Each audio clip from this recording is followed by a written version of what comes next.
We are so thrilled to be partnering with Hinge. Hinge is the dating app designed to be deleted. As you all know, I'm a huge Hinge advocate as I met my partner of almost 3 years on the app. Even before meeting him, Hinge was always my go-to app because I met more relationship-minded people here and had some great dates. Clearly, I haven't been on the app for a little while, but I re-downloaded it to check out some of the new features. One that stood out to me was the voice prompt, my best friend's take on why you should date me, where your friend can hype you up. Not only does this make the profile creation less daunting, but it's not always easy to see your own green flags. So to test it out, I asked Yue some fun prompts to get her take on what I could put if I was dating again. So the first one, how long have we known each other? What was your first impression of me and how has that changed? Julie and I have known each other for almost 10 years. My first impression of Julie was that she's very social, but I've learned that she has a lot more depth to her beyond the social butterfly that she is. My next prompt, what do you think are my green flags?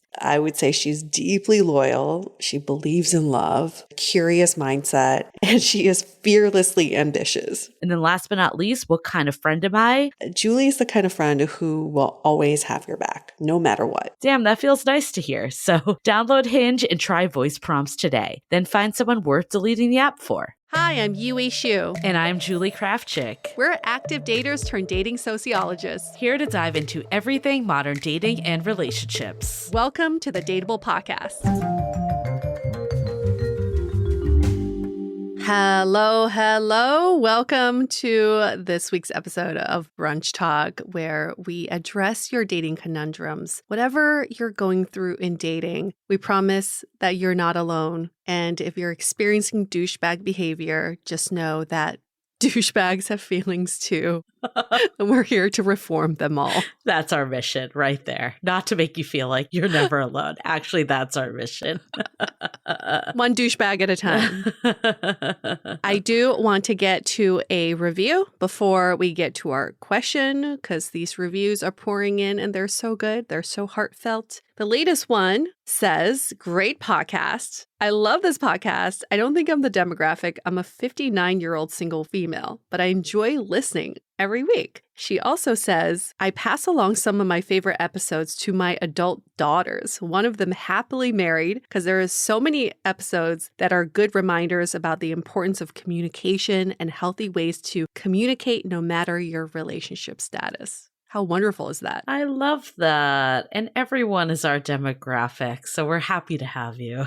We're very inclusive. Don't ever say you're not part of our demographic. Everyone is looking for love. Even if you have found it, you still seek to build your love and to help find deeper love. So this is always going to be relevant. Yeah. And it's challenging, hence all the questions we get in. Yes.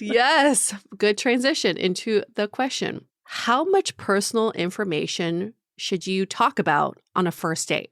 And more from the listener is, I have an atypical background and family history with a lot of trauma, loss, etc. And I don't know how to navigate simple getting to know you questions. For example, do you have any siblings or anything else that might come up on a first date? How much information do I need to share with a virtual stranger?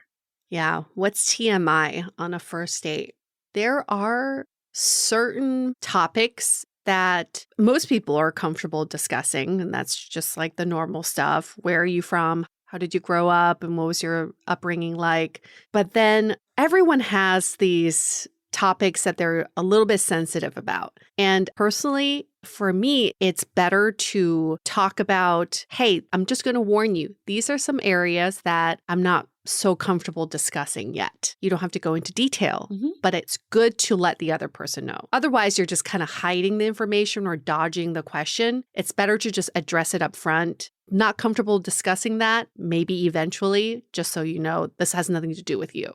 Yeah, it goes beyond TMI too, of just your own personal comfort. I agree with this person. In today's world of dating, we don't ever know if we're going to see our dates again. So sometimes we don't want to disclose every deep, dark secret. And I don't think we have to. We think vulnerability means sharing every last thing about ourselves and our past and traumas, etc. But it can be just sharing like, oh, I'm nervous to be on this date, or I'm getting back out there after being in a relationship for a while and I'm unsure of dating. Like it can be many different varieties. And even just saying something like, I'm having a really good time getting to know you right now. That's all vulnerability. It doesn't need to be this really core aspect that you maybe don't share with every last person. And I think that's okay. And I love the idea, like you were saying, Yue, of saying that. And it could just be like, hey, like I definitely want to go into my family history, but right now, like I'd love to just like,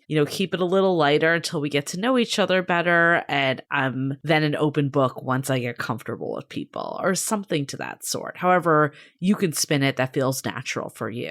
Having that comfort with information is the most important, but also being communicative about where the lines are. There is this one caveat, I will say, that if there is information out there about you on the World Wide Web that people can search, you may want to address that on a first date. And I say this because people tend to do their research now and they will Google your name and they do want to find out your background. Yeah. If there is something that's kind of looming over you, some kind of news out there, it's important to get it out. I had a friend who dated a guy who had been married twice. He did not disclose that information. She found it online. It was very easy. You Google his name and it's like 2 divorce records. It's not a bad thing to address that. If someone's like, oh, you've been divorced twice, I don't want to see you again, then great. You just filter out the people who are not right for you. But he was trying to hide that information. Mm-hmm. It's almost better to just be upfront with that than try to hide it and then people find it on their own.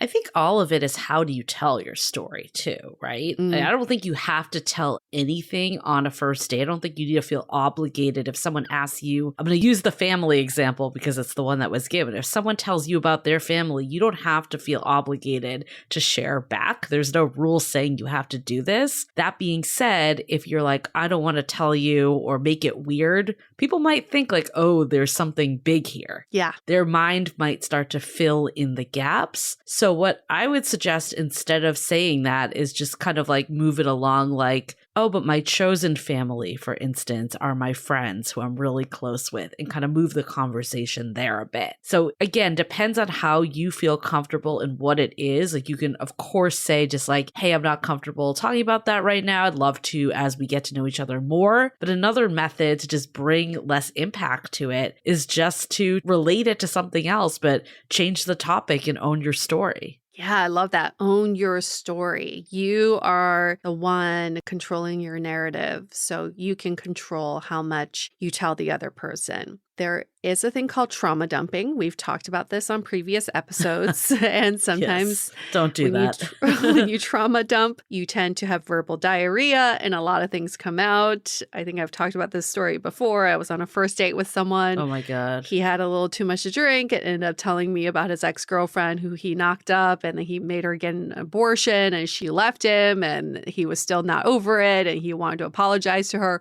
all within 40 minutes of our first date. And I thought, well, probably never going to see this guy again. So it's good to have limits on what you want to talk about. Be intentional when you go into the date. These are things I do want to talk about and some things that you don't really need to go there yet. And when you trauma dump, it tends to make the other person feel really uncomfortable, or it can also make the other person trauma dump as well. Then you just end up being 2 trauma dumpers creating this shitty dating experience on a first date. It's not a good thing. That's a really good reminder that you don't need to feel obligated to share. In fact, sharing might actually be a turnoff if it's not done in a way that feels good and authentic to you. So I want to go into that a little more because I'm curious what you said that maybe started this conversation. But before we do, let's take a break to hear a quick message. This episode is sponsored by Via. We all know there are things that can help set the mood in the bedroom, but did you know a little THC could also do that? Yes, Via has developed a unique blend of pleasure-enhancing cannabinoids, libido-strengthening herbs, and a low dose of THC all into one mind-blowing gummy called High Love. This gummy, wow, it will awaken your senses, increase blood flow, and intensify any sexual experience. I've been pleasantly surprised by the High Love gummies because it is just the right amount of THC for me to have a good time without feeling sleepy. And hey, if THC is not your thing, Via also offers a wide array of other gummies without it. And everything legally ships in 50 states with discreet packaging directly to your door. So if you're over 21, you can get 15% off and a free pack of award-winning Dreams THC plus CBN sleep gummies with our exclusive code DATEABLE at viahemp.com. That's VIIAHEMP.com. Let the gummies work their magic. Head to viahemp.com and use the code DATEABLE to receive 15% off and one free sample of their Sleepy Dream gummies. That's viahemp.com and use the code DATEABLE at checkout. Take your passion and pleasure to a whole new level with high love from Via Hemp.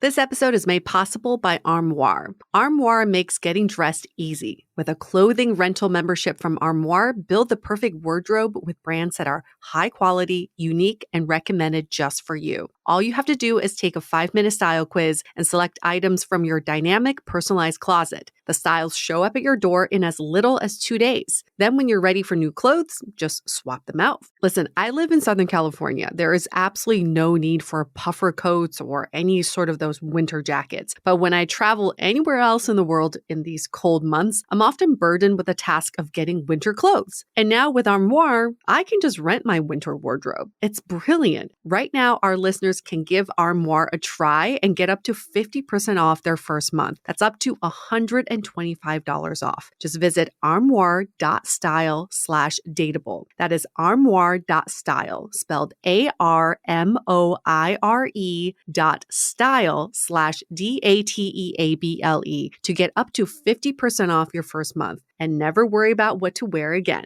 Try Armoire today. As you know, I recently left my corporate job and I've been in total recovery mode, all about self-care. One of my new routines is the nighttime shower before bed. There's just something about washing away the day and that reflection that's been super helpful for me. I've been using one of our partners, Osea's Mega Moisture Duo. This combo body oil and body lotion are so freaking incredible. It literally feels like I'm at a spa. I realized that the secret is seaweed and other skin level ingredients that are normally reserved for face products. And that's why I was so excited when Osea became one of our partners. And, you know, we're so grateful for partners like this because one, they keep the show going, but they're also super good for all of our listeners and for our own well-being. So if you want to have that nighttime bliss like I am doing, you can get 10% off your first order site-wide with code DATEABLE at oseamalibu.com. You'll get free samples with every order and free shipping on orders over $60. So head to oseamalibu.com and use the code DATEABLE for 10% off. Let us know which products you end up going with. Share them in social. Super excited to see what you end up choosing.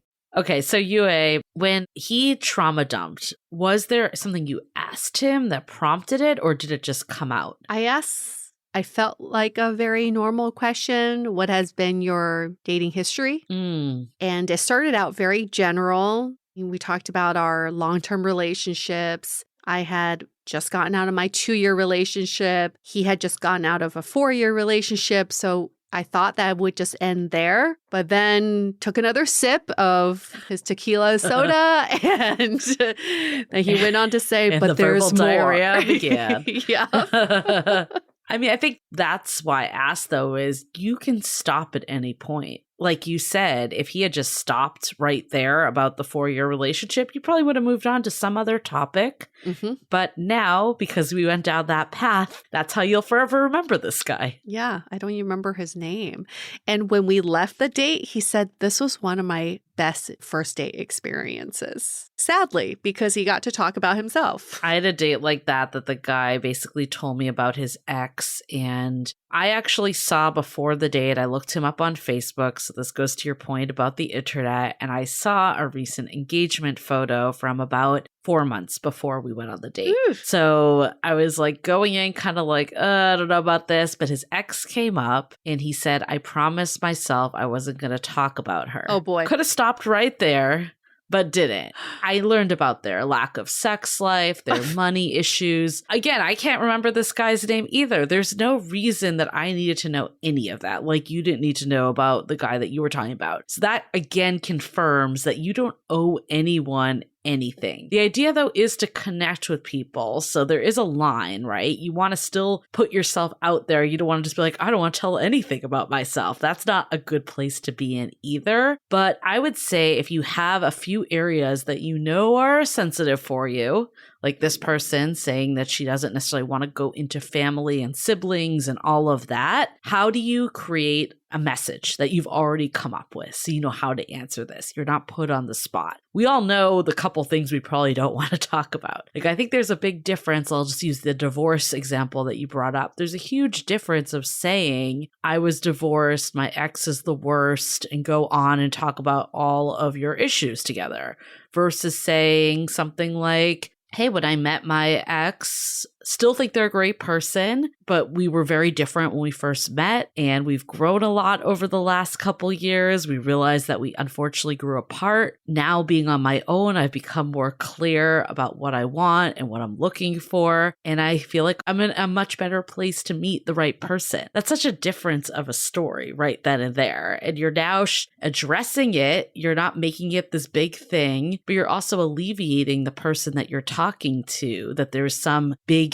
red flag that's out there about you. I like where you're going with that, because I can just hear some people asking, how do I give myself more depth on a first date? I want to reveal, I'm a multifaceted person. I want to reveal all these layers of me without going into TMI territory. So I think a good rule of thumb that Julie was actually, you subtly brought up, is as soon as you start bringing other people into the conversation, talking about them without them being present, that's TMI. We also have this rule for our podcast.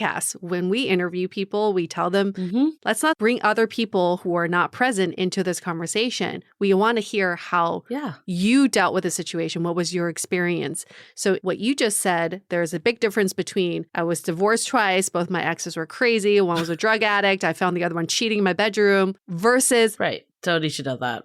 I'm twice divorced. I've gone through a lot of therapy. I've worked on myself. I still share custody of this cat with my ex, and that's it. You know, that is not TMI territory. Don't bring other people into the story. Yeah, I like that rule of thumb. And then also, like, how do you paint it of what you've learned from the experience? Because I do believe that even less than ideal experiences, sharing them doesn't mean that you're going to scare the other person off. It means that it's an opportunity to get closer to. People don't want to just go on the date where it's all the generic date talk. Like, they do want to get to know you. So to this family example, just thinking out loud, say someone brings up your siblings and you really don't want to talk about them. Yeah. I think you could say like, hey, you know, I didn't have the best relationship with my siblings, or my siblings weren't in the picture, but that taught me how important family is and how much I want to create my own family someday. Or I've gone to my friends that are like family and I've treated them like my family because that was missing in my life. It's turning a negative into a positive, and it's showing someone of the growth that's happened from the experience. Yes. I love that. Showing resilience, showing how you've evolved as a person from it all, instead of just bitching or having that like, woe is me mentality. Nobody wants to be in that kind of vibe. So yeah, any way you can turn it around to something that what you've learned from is always a good one. But I don't think first dates need to be that surface level. We're not saying keep everything surface level, don't get too deep, don't talk about these things in your life that matter to you. It is important to bring up these things that have formed who you are if you're comfortable, but definitely spin it in a way, like Julie was saying, in a way that shows how you've grown as a person. Yeah, I think you don't need to go into the details on the first date. No. That's probably where it gets uncomfortable.